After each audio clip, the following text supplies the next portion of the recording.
Imaginez un monde lavé de ses certitudes, vidé de ses repères familiers, où tout semble à réinventer.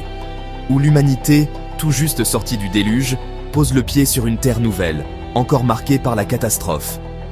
Les survivants, Noé et sa famille, sont tentés par la peur d'un nouveau cataclysme, incapables d'oublier la violence des eaux. Dieu leur ordonne « Soyez féconds, multipliez et remplissez la terre ». Un appel à l'audace, à la dispersion. Mais la peur de la dispersion les paralyse, les retient au seuil de l'inconnu. Plutôt que d'obéir, ils choisissent de rester unis, de bâtir une ville et une tour dont le sommet touche au ciel, défiant ainsi l'ordre divin. C'est un acte de défi, une volonté de se protéger de l'inconnu et peut-être de Dieu lui-même en érigeant une œuvre commune. La tour devient le symbole d'une humanité qui refuse la diversité, cherchant la sécurité dans l'uniformité au détriment de la différence. Ils veulent se faire un nom, rivaliser avec Dieu et bâtir une citadelle contre la peur pour ne plus jamais être vulnérables.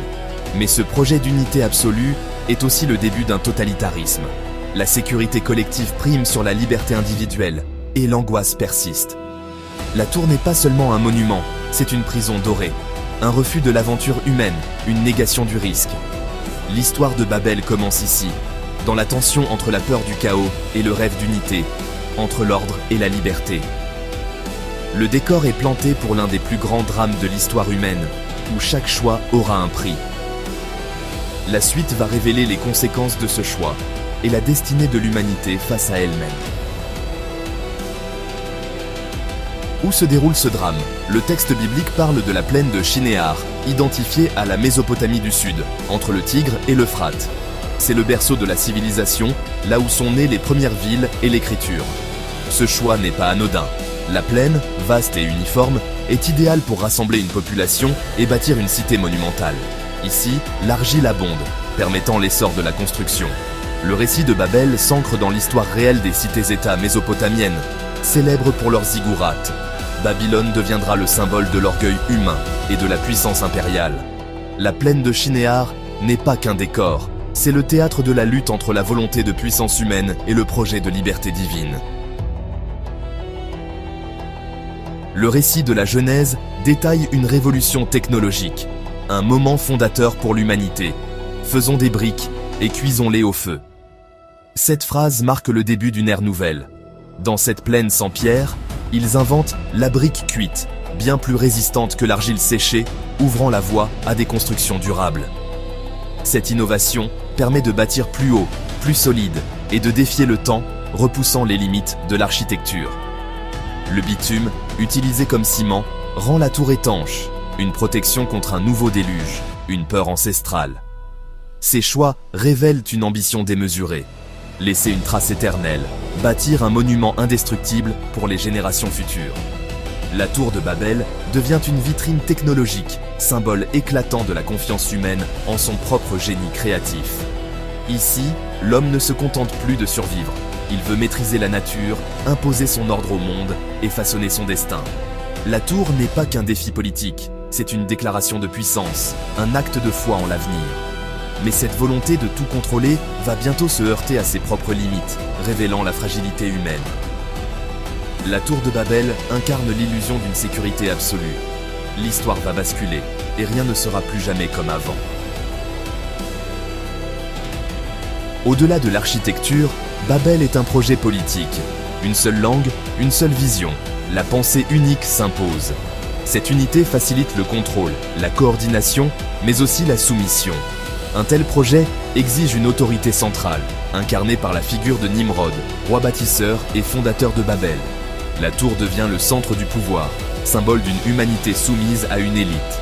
La sécurité recherchée a un prix. La liberté s'efface devant l'uniformité. L'unité se transforme en dictature, la diversité en menace. Dieu voulait une mosaïque de peuples. Babel impose un bloc monolithique. Ce rêve d'unité absolue va provoquer une réaction divine. La première dictature de l'histoire touche à sa fin. Face à ce projet totalitaire, Dieu n'utilise pas la force ni la violence directe. Il brouille la langue unique. Confondons leur langage, afin qu'ils ne s'entendent plus entre eux.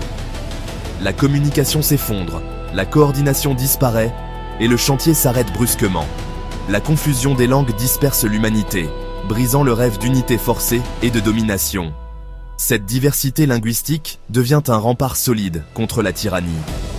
Chaque langue porte une vision du monde différente, empêchant l'uniformisation des esprits et la pensée unique. En brisant la langue unique, Dieu libère l'humanité de la pensée unique et de l'oppression. La diversité n'est pas une malédiction, mais la condition essentielle de la liberté humaine. L'histoire de Babel explique l'origine des langues et célèbre la richesse de la différence entre les peuples. La dispersion marque la fin du projet totalitaire et l'émergence de nouvelles sociétés. L'humanité doit désormais apprendre à dialoguer, à traduire, à comprendre l'autre et à bâtir ensemble. C'est le début d'une nouvelle aventure, riche de promesses et de découvertes. Longtemps, Babel fut vue comme une légende, mais l'archéologie a révélé les fondations d'une ziggourate colossale à Babylone.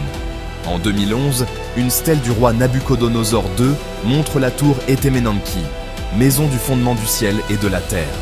L'inscription du roi évoque la mobilisation de peuples venus de partout pour bâtir cette tour. Ce témoignage fait écho au récit biblique, un projet pharaonique, une ambition d'unification. La stèle ne prouve pas la confusion des langues, mais elle atteste l'existence d'une tour monumentale et d'un rêve d'unité impériale. L'archéologie donne au mythe une profondeur historique. Babel a bien un pied dans l'histoire. La stèle de Nabuchodonosor et la Genèse offrent deux visions opposées. Pour Babylone, la tour est un acte de piété, un pont entre ciel et terre, symbole de puissance. Pour la Bible, c'est un acte d'orgueil, une rébellion contre Dieu, une contrainte imposée à l'humanité. Le roi unificateur devient tyran, la tour, forteresse contre le ciel. La version babylonienne justifie le pouvoir central et la mobilisation forcée.